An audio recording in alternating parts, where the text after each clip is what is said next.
So today I'm going to show you guys Nike's trademark on its golf club. There's actually only one. However, I think it's still instructive and I think it's useful. So let's get into it.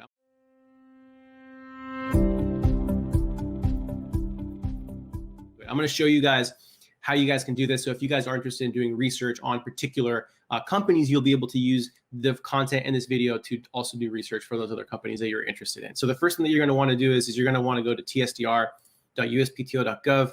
I'm going to go ahead and share my screen just so I can show you guys. So I'm going to show you guys exactly how you guys can do this. So this is tsdr.uspto.gov. No, it's not. This is tsdr.uspto.gov. So once you're here, you're going to want to click on search trademarks. And what we're going to do is we're going to do a advanced search, so also known as the freeform search. And what I'm going to do is I'm going to type in Nike, and that's the owner name. And then I'm also going to type in and I'm going to type in golf.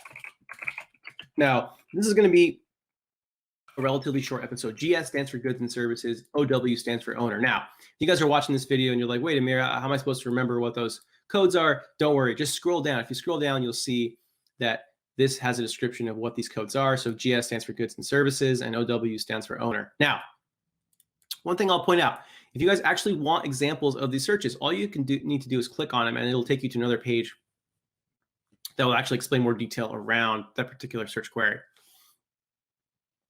So I'm going to go ahead and click back. So I'm going to search by owner. I'm going to search golf.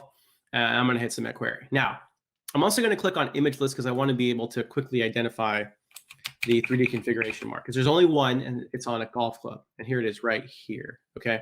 So if you guys are interested, you can scroll down. You can see others that are related to golf. There's a lot of word marks, obviously designs. No surprise here, right? I mean, Nike is heavily invested in golf. So I'm going to go ahead and click on this particular 3D dimensional configuration mark because I'm especially interested in this.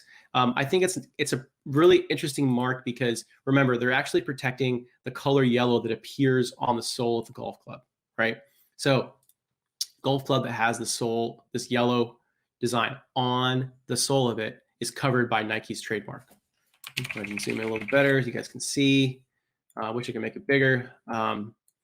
Let's go back. Let's learn a little bit more about this mark. Now, one thing I'm going to point out, disclaimer, this has already been dead. It's already been dead for quite a while, but they did have it and it was an active mark for quite some time.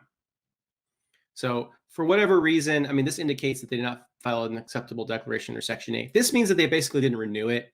So it was registered in 2007, and then it looks like they didn't file their later renewal. So let's go ahead and take a look at the specimen because I think it's kind of cool to see what they actually submitted.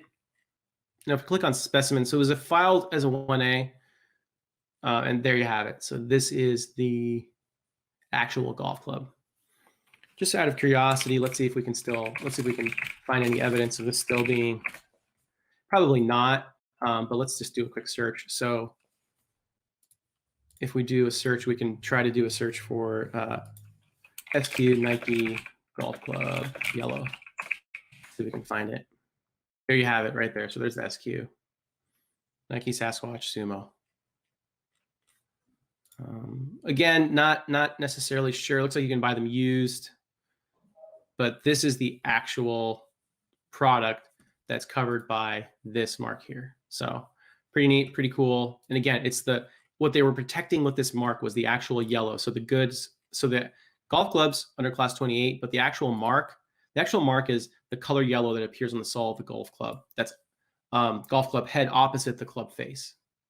So again, this is abandoned, but still I think really instructive. So if you guys are putting out goods that have some distinctive color on it, you might want to consider doing what Nike did and also filing a trademark application on the color. And again, the broken lines don't form a part of the claim design and of the claim mark. And obviously that's because if you see, they actually have a lot of various designs, but the point is they all have the yellow on the underside. So that is the Nike Golf Club trademark. I hope you guys found this piece of content helpful. Again, this is going to be a shorter episode, but still I think really instructive, a really, really good example of using trademarks to protect the color on your goods. And not only the color, but also the location of where the color appears, because that color and having it on the underside was held to be sufficiently distinctive, and that's why they were granted a trademark on it. So I hope you guys found this content helpful. If you guys are putting out goods in the market, consider filing a trademark application covering the color, especially if it's in a distinctive location that can serve as a source identifier, so that when people see that color in that particular area, they'll think of you as being the supplier of those goods.